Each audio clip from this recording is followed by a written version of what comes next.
کیا ہے۔ دعا ہے اللہ رب العالمین کی بارگاہ اقدس میں مولا کریم حق بات کہنے کی توفیق عطا فرمائے۔ تمام حضرات سونے اللہ کا نام لیجئے، کہیے سبحان اللہ۔ کلام اللہ شریف کے اس درس قرآن کے بھائی جان بہت سے فوائد ہیں۔ ایک تو اس کا فائدہ یہ ہے کہ اس کے ذریعے ہمیں تجوید کا پتہ چلے گا، کلام اللہ شریف کے پڑھنے کا طریقہ پتہ۔ میں سمجھتا بھی ہوں کہ بہت سے ساتھیوں کو اس کا بہت سا فائدہ ہوا ہے۔ اور دوسرا اس کا فائدہ یہ ہے کہ ہمیں کلام اللہ شریف پڑھنے کا پتہ چلتا ہے کہ کلام اللہ شریف کیا کہتا ہے۔ ہم بار بار، کہ آپ کو پتہ ہے یہ قرآن بار بار متشابہات سے ملا ہوا ہے، ایک جیسی آیتیں، ایک جیسے لفظ بار بار آ رہے ہیں، تو ان کو بار بار پڑھنے سے کیا ہوگا کہ جو منزل کی روانگی ہے وہ بھی ٹھیک ہو جائے گی، اور بہت سے ساتھیوں کو ہی بھی ہے۔ تو انشاءاللہ ہم جب تک زندہ ہیں، جب تک ہمارے سانسوں میں سانسیں ہیں، اور جب تک ہم میں قوت ہے، اور جب تک موقع میسر ہے، ہم اس وقت تک اپنی طرف سے یوں ہی کوشش کرتے رہیں گے، درس قرآن سنتے سناتے رہیں گے۔ اللہ تعالیٰ کی اس عطا کی گئی نعمت پہ شکرانہ کیجیے اور کہیے سبحان اللہ۔ سابقہ آیت مطالعہ جو کل تلاوت کی تھی، ان آیت مطالعہ میں اللہ تعالیٰ نے منافقین کی جو مذمت ہے وہ فرمائی۔ اللہ نے فرمایا ان منافقین کے مال اور اولاد کی طرف نہ دیکھیے کہ اگر ہم نے ان کو مال اور اولاد دیا تو یہ بڑے ذی مرتبہ لوگ ہیں۔ فرمایا اللہ تعالیٰ انہی کے ذریعے ان کو عذاب میں مبتلا کر دے گا، مال ان کے لیے وبال بنا دے گا اور اولاد ان کی نافرمان بنا دے گا۔ فرمایا کہ جب ان کے پاس اللہ کی وجہ کیا ہے کہ جب ان کے پاس کوئی نیکی کی دعوت آتی ہے تو وہ اسے اپنی سوچ کے مطابق ڈھال لیتے ہیں، وہ اس میں سے اپنی مرضی کی تعویل نکالتے ہیں، اور جو ہے جو متمول لوگ ہیں وہ اس سے فائدہ حاصل نہیں کرتے، اگرچہ ان کے پاس ہر چیز میسر ہوتی ہے تو اسے وہ فائدہ نہیں لیتے، وہ اپنی مرضی کے مطابق دین کو چلانا چاہتے ہیں۔ فرمایا دین ان کی مرضی کے مطابق نہیں چلے گا، دین تو ہمارے نبی کے ساتھ۔ اللہ اکبر۔ اللہ فرمایا رضوا بان یکونوا مع الخوالف، وہ راضی ہوئے اس بات پر کہ وہ بیٹھے رہیں عورتوں کے ساتھ۔ خوالف کہتے ہیں پیچھے رہنے والے، پیچھے رہ جانے والے، اور پیچھے رہنے والا کون ہے؟ جو عورتوں کے ساتھ بیٹھ جائے گا۔ فرمایا اس بات پہ وہ راضی ہوئے کہ وہ بیٹھے رہیں پیچھے رہنے والوں میں۔ وَطُبِعَ عَلَىٰ قُلُوبِهِمْ، انہوں نے اگرچہ اور جنگوں میں یہ شریک ہوئے، بات ذرا سمجھیے گا، یہ اور جنگوں میں بھی شریک ہوئے، چاہتے ہوئے نہ چاہتے ہوئے جنگوں میں شریک ہوئے، سرکار کے فرمان مانتے رہے، لیکن صرف ایک جنگ سے انکار کیا، سفر تھوڑا مشکل تھا نا، تو صرف ایک دفعہ انکار کیا کہ ہم نہیں جا سکتے، تو اللہ نے فرمایا وَطُبِعَ عَلَىٰ قُلُوبِهِمْ، ہم نے ان کے دلوں پہ مہر لگا دی۔ یعنی اس سے پتہ چلتا ہے کہ رسول اللہ صلی اللہ علیہ وسلم کی شان اور عظمت اور آپ کی تابعداری کتنی اہم ہے، کتنی زیادہ اہم ہے، کہ وہ سب کچھ ضائع ہو جاتا ہے اگر بندہ ساری زندگی فرما برداری کرے اور کسی ایک جگہ پہ اڑ جائے۔ اس لیے آقا دو عالم نور مجسم صلی اللہ علیہ وسلم نے فرمایا، سرکار نے فرمایا مومن کا حال بھی عجیب تر ہے، مومن کا حال بھی عجیب تر ہے کہ وہ ہر حال میں اللہ سے راضی ہے، کہ وہ ہر حال میں اللہ سے راضی ہے۔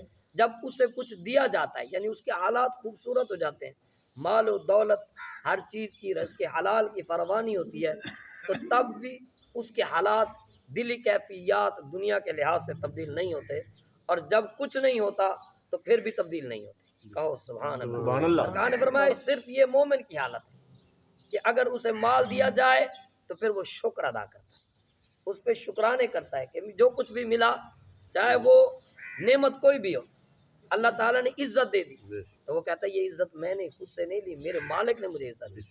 اللہ اسے مال و دولت دے دے تو کہتا ہے یہ مال میرا تھوڑی ہے، تو میرے اللہ کا دیا ہوا۔ اور اگر اسے اللہ اولاد دے دے تو اولاد پر بھی وہ تکبر یا اولاد پہ قناعت نہیں کرتا، وہ ایک ہی کہتا ہے یہ جو کچھ بھی دیا ہے میرے رب کا دیا ہوا۔ اور فرمایا اگر اسے مصیبت میں گرفتار کر دیا جائے، بیماری میں ڈال دیا جائے، مال چھین لیا جائے، گھاٹوں میں ڈال دیا جائے، تب بھی اس کی حالت تبدیل توجہ کہنی صحیح، اس کی حالت پھر بھی تبدیل نہیں ہوتی، وہ پھر بھی وہی رہتا ہے۔ فرمایا دے دیا جائے تو شکر کرتا ہے، اور لے لیا جائے تو پھر سجدہ کرتا ہے، پھر صبر کرتا ہے۔ اور فرمایا یہ حالت مومن کے سوا کسی کی نہیں۔ پتہ چلا کہ مومن یہ کام کرے۔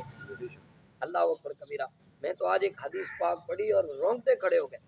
ہم تو چھوٹا سا عمل کرتے ہیں اور ہم سمجھتے ہیں ہم بہت نیک ہو گئے، میں 5 وقت کا نمازی ہوں، میں یہ ہوں، میں وہ ہوں۔ دل میں خیال بندے کے پیدا ہوتے ہیں یار میں نیکیاں کر رہا ہوں۔ ہاں نیکی کرنا اچھی بات ہے، نیکی اچھی چیز ہے، یہ نصیب ہو جائے تو بڑی اعلیٰ چیز ہے۔ لیکن دیکھیے حضرت سعد رضی اللہ تعالیٰ عنہ، میرے آقا کے پیارے صحابی، سعد بن معاذ رضی اللہ تعالیٰ پیارے صحابی، جب یہ فوت ہو گئے، رسول اللہ صلی اللہ علیہ وسلم کا زمانہ اقدس تھا، سرکار صلی اللہ علیہ وسلم نے حضرت سعد کا جنازہ خود پڑھایا۔ سبحان اللہ، ایسا خوش نصیب ہے۔ صرف جنازہ نہیں پڑھایا، جنازہ بھی پڑھایا، اور اس جوان کے جسد خاکی کو میرے آقا صلی اللہ علیہ وسلم نے خود قبر میں اتارا، خود اتارا۔ کتنا خوش نصیب ہے، خوش نصیبیوں بھی دیکھے، پھر بات بھی سنی، اس کے وقت دیکھو کتنے جاگے۔ جنازہ بھی سرکار صلی اللہ علیہ وسلم نے پڑھایا، آپ ہی نے اسے قبر میں اتارا، اور پھر اس کے اوپر مٹی کو ڈالا۔ مٹی ڈالنے میں میرے آقا شریک رہے۔ سرکار صلی اللہ علیہ وسلم کا فرمان ہے جب تم اپنے دفن کرنے والے کو دفن کر لو تو فرمایا پھر اس پر مٹی ڈالو، اور مٹی ڈالتے ہوئے سرکار نے دعا بھی سکھائی، فرمایا کہو منہا خلقناکم وفیہا نعیدکم ومنہا نخرجکم تارۃ اخری، 16ویں سپارے کی آیت پاک ہے۔ سرکار نے یہ سکھائی، اور سرکار صلی اللہ علیہ وسلم فرمایا جتنی مٹی کے ذرے جائیں گے ہر ذرے پر اللہ ثواب عطا فرمائے۔ تو اس لیے کپڑے میلے ہونے کا اندیشہ نہیں ہونا چاہیے، کیونکہ یہ بھی اگر مٹی میں جا رہا ہے تو میں بھی تو جانے والا ہوں۔ اللہ اکبر۔ حضرت سرکار صلی اللہ علیہ وآلہ وسلم حضرت سعد کو قبر میں اتارا، جب ان کی قبر بنا دی گئی، مٹی میں دفن کر دیا گیا، اوپر مٹی برابر کر دی گئی، تو سرکار صلی اللہ علیہ وسلم نے زور سے سبحان اللہ کہا۔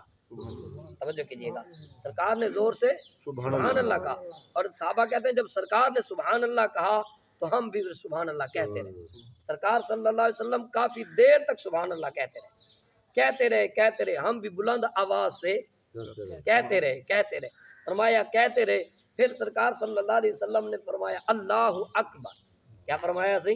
اللہ اکبر۔ سرکار نے اللہ اکبر فرمایا تو ہم بھی پھر اللہ اکبر کہتے رہے، اور کافی دیر تک اسی کا ورد ہوتا رہا، اسی چیز کا ورد ہوتا رہا، بلند آواز سے ذکر ہوتا رہا۔ پھر جب کر لیا اللہ اکبر کا ذکر کر لیا، پھر ہم نے عرض کی یا رسول اللہ صلی اللہ علیہ وسلم، حضور آپ نے یہ عمل کیوں کیا؟ اب بات سننے والی آ گئی، آپ نے یہ عمل کیوں کیا؟ فرمایا اس بندے پر، اب یہ صحابی رسول ہیں، سرکار کے منظور نظر ہیں، اتنے منظور نظر ہیں کہ سرکار ان کو اپنا بعض دفعہ وہ نائب بنا کے یعنی کہیں صحافت کے لیے بھیج دیا کرتے تھے، ٹھیک ہے نا جی، بڑے بڑے قبیلوں کے درمیان آپ جو ہے نا صلح کروانے کے لیے جاتے تھے۔ اللہ اکبر کبیرہ، سرکار کے منظور نظر تھے۔ سرکار صلی اللہ علیہ وسلم نے فرمایا اس بندے پر قبر سخت ہوئی، ذرا اسی بات کو ذہن میں رکھیں، صحابی رسول ہیں، سرکار کے غلام ہیں، آقا کے پیچھے نمازیں پڑھی ہیں، اور سرکار صلی اللہ علیہ وسلم کے منظور نظر بھی ہیں، لیکن اس کے باوجود میرے آقا کی بات سچی ہے کہ میری بات سچی ہے؟ ہمارے آقا کی بات سچی ہے میرے بھائیو۔ میں کہوں جی میں 4 لفظ کیا پڑھ گیا، میں بڑی چیز بن گیا، میں کچھ بھی نہیں بن سکا۔ میرے سے اتنے اعلیٰ لوگ جن کی رضا رب چاہتا ہے، جن سے رب راضی ہے اور ان کی رضا چاہتا ہے، ان کے لیے یہ حالات ہیں، تو پھر تو اور میں کون ہیں؟ ہماری کیا اوقات ہے؟ ہماری کیا اوقات ہے؟ ہم کیا ہیں؟ میں کہتا ہوں میں یہ ہوں، میں وہ ہوں، میں کچھ بھی نہیں، میری تو اوقات کیا بنی، پتہ نہیں میں کھڑا پتہ نہیں کس سب میں کھڑا ہوتا ہوں اور کہاں جگہ ملتی ہے مجھے، پتہ جگہ کس جگہ ہوتی ہے، اللہ معاف فرمائے۔ اللہ اکبر کبیرہ۔ جن کے پاس اتنے نیک اعمال تھے وہ اتنا ڈرتے تھے، اور ایک ہم ہیں جن کے پاس کچھ بھی نہیں پلے، کوئی وقت ہمارا برائیوں سے خالی نہیں، ہم بڑے بڑے اپنے آپ میں بنے پھرتے ہیں۔ تو لہذا سرکار صلی اللہ علیہ وسلم نے فرمایا اس کی قبر نے اسے تنگی دی، لیکن اللہ تعالیٰ کی رحمت نے کشادگی کر دی، یہ برکت اللہ کے ذکر کی آئی۔ اسی حدیث سے اب سنیے گا، ہم قبروں پہ اذانیں دیتے ہیں، اہل سنت کا یہ عقیدہ، اور بعض لوگ اس پہ اعتراض کر جاتے ہیں، کہتے ہیں کہ تم قبروں پہ یہ کون سی حدیث میں؟ ہم کہتے ہیں حدیث نہ ہو اگرچہ اسی طرح کا عمل تو ہے نا، اب اذان کیا ہے؟ اللہ کا ذکر ہے کہ نہیں؟ توجہ کرنی چاہیے. سبحان اللہ. اذان اللہ کا ذکر ہے نا. ہم بھی اسی لیے قبروں پہ اذانیں دیتے ہیں، اگرچہ ذکر اور بھی کرنا جائز، ہم منع تو نہ کرتے، ہم یہ تو نہیں کہتے کہ فلاں، ہم تو کہتے جو بھی ذکر کو. علماء کرام نے یہاں ایک تصریح ضرور کی ہے، وضاحت ضرور کی ہے. انہوں نے فرمایا کہ ہر دفعہ ہی لازم کرنا ضروری نہیں، ہر دفعہ ہی ایک بندے نے بس کر ہی رکھا ہے، اس کو فرض اور واجب نہ سمجھو، اس کو ثواب کی نیت سے جب چاہو کرو اور جب چاہو چھوڑ بھی دو. اللہ اکبر کبیرہ. تو اس لیے ہم اہل سنت اذان قبروں پہ اس لیے دیتے ہیں. اور دوسری اس کی حدیث ہمیں دلیل یہ ملتی ہے کہ سرکار صلی اللہ علیہ وسلم نے فرمایا جب بندہ مومن قبر میں جاتا ہے تو ادھر سے منکر نکیر آتے ہیں. مومن کہتا ہے اے فرشتوں ٹھہر جاؤ تم ہٹ جاؤ، میں نے عصر کی نماز نہیں پڑھی. اسے ایسے محسوس ہوتا ہے جیسے عصر ہو رہی ہو، دن ڈوب رہا ہو، کیونکہ زندگی کا دن ڈوبا ہوتا ہے. اللہ اکبر. اسے ایسے لگتا ہے جیسے دن ڈوب رہا ہو اور اسے نماز کی عادت ہوتی ہے. کس چیز کی سے بول دینے دی یاد صرف فجر والی نماز پڑھتے شوقین ہے نا سب، باقی پڑھو نہ پڑھتا کیا ہوتی نے یہ تو قبر ویسی تو پتہ نہیں لگتی سی نا کی میں فجر دی صرف نماز پڑھیں گے بھی نماز اللہ نے کہہ نہیں صرف فجر دی نماز ہے. اللہ اکبر. سرکار فرمایا مومن کہتا ہے یار ٹھہرو میں نے عصر کی نماز زندگی میں کبھی نہیں پڑھی، قبر میں کیوں چھوڑ دوں میں عصر کی نماز پڑھ لوں. فرمایا اسی لیے بھی کیونکہ اس کے لیے عصر کا وقت ہوتا ہے اور ہم اسی لیے اذان دے دیتے ہیں. اللہ اکبر کبیرہ. اب کہیے سبحان اللہ. تو یہ مومن کی حالت ہے. منافق اس سے خالی ہے. ردو بان یکونوا مع الخوالف. فرمایا وہ جو راضی ہوئے عورتوں پر اور تم کے ساتھ بیٹھنے والوں میں، وطبع علی قلوبہم، اللہ نے مہر لگا دی ان پر، وهم لا يفقهون، پس وہ نہیں سمجھتے. لیکن الرسول والذین آمنوا معه جاهدوا باموالهم وانفسهم. فرمایا لیکن رسول صلی اللہ علیہ وسلم اور وہ لوگ جو آپ کے ساتھ اللہ پہ ایمان لے آئے.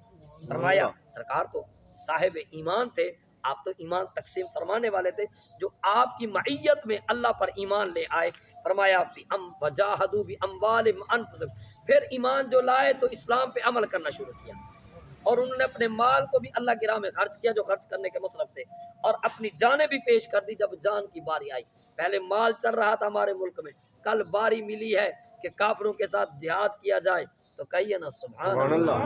نعرہ تکبیر، اللہ اکبر، نعرہ تکبیر، اللہ اکبر، نعرہ رسالت، یا رسول اللہ، نعرہ خلافت، نعرہ حیدری، پاک فوج زندہ. کل جو انہوں نے کام کیا تو مومنوں کے دل ٹھنڈے کر دیے تھے. کیوں؟ جب مال کی باری تھی تو مال لٹا رہے تھے، جب جان کی باری آئی تو دستخط کر کے گئے.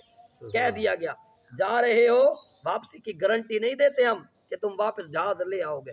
انہوں نے پہلے ڈیتھ سرٹیفکیٹ پہ دستخط کیے کہ مر گئے کوئی مسئلہ ہی نہیں، مومنوں کو تو بچا جائیں گے، ملک کو تو بچا جائیں گے. آخر وہ بھی تو کسی کے بیٹے ہیں بھائی جان، وہ بھی تو کسی کے باپ ہیں، کسی کے گھر والے ہیں، اگر ان کے بھی تو رشتہ دار ہیں. اگر کس کو نہیں جان پیاری. لیکن جب جان کی باری آئے، ایک طرف جان مال ہو، دوسری طرف اللہ کا رسول ہو. انہوں نے کہا جان جاتی ہے جائے، باقی رہے تو میرے آقا کا نام باقی رہے ہیں. اور وہ کرتب دکھائے. اگر آپ ویڈیو دیکھیں اللہ کی قسم دماغ حیران ہے کہ یار ان میں کیسی پھرتی آئی، یوں پلٹنا یوں جھپٹنا اور پلٹ کے پلٹنا. اللہ اکبر. میں تو دیکھا ایمان تازہ ہو گیا. حیران ہے عقل کی، یہ لگ رہا تھا یہ خود سے نہیں لڑ رہے، یہ اللہ کے فرشتے کی مدد. بابا خادم حسین رضوی فرماتے تھے مجھے امام عالم ملا تھا، وہ جس نے 1965 کی جنگ میں 5 تیاری اکٹھے گرائے تھے. وہ کہتے ہیں میں اس سے ملنے کراچی یونیورسٹی میں اس وقت پروفیسر تھا، ان سے ملنے گیا. میں نے کہا امام عالم سنا، تو جو ایک تھوڑی سی دیر میں 5 جہاز گرا دیے، کیسے گرا دیے؟ اس نے کہا کسی نے پوچھا نہیں، آج تو آ گیا پوچھا ہے. لوگ دنیا کی بات کرتے تھے میری بہادری کی، اگر تو آیا ہے اللہ کے کرم کی بات سننے تو تجھے میں سناؤں. جیسے میں نے جہاز اڑایا مجھے آسمانوں میں فرشتوں کی جماعت نظر آئی. اللہ اکبر. پھر اس طرح ہوتا ہے. فرمایا بس آئے اولئک لہم الخیرات، دونوں جہانوں کی بھلائیاں انہی لوگوں کے لیے، انہی مجاہدین کے لیے. ان غازی آ گئے تو غازی، مر گئے تو شہید. اللہ اکبر کبیرہ. اور کسی نے کہا اے ہندوؤں تم جتنا زندگی سے پیار کرتے ہو ہم اتنا موت سے پیار کرتے ہیں. اولئک لہم الخیرات اولئک هم المفلحون. کامیابی کا سہرا انہی کے سر ہے. اعد اللہ لہم جنات تجری من تحتها الانہار، فرمایا ان کے لیے ہم نے ایسے باغات، ایسی راحتیں رحمتیں تیار کر رکھی ہیں، خالدین فیہا، وہ ہمیشہ انہی میں رہ جائیں گے، دنیا میں بھی انہی میں رہ جائیں گے. فرمایا ذالک هو الفوز العظیم، اصل میں یہی کامیابی ہے. اللہ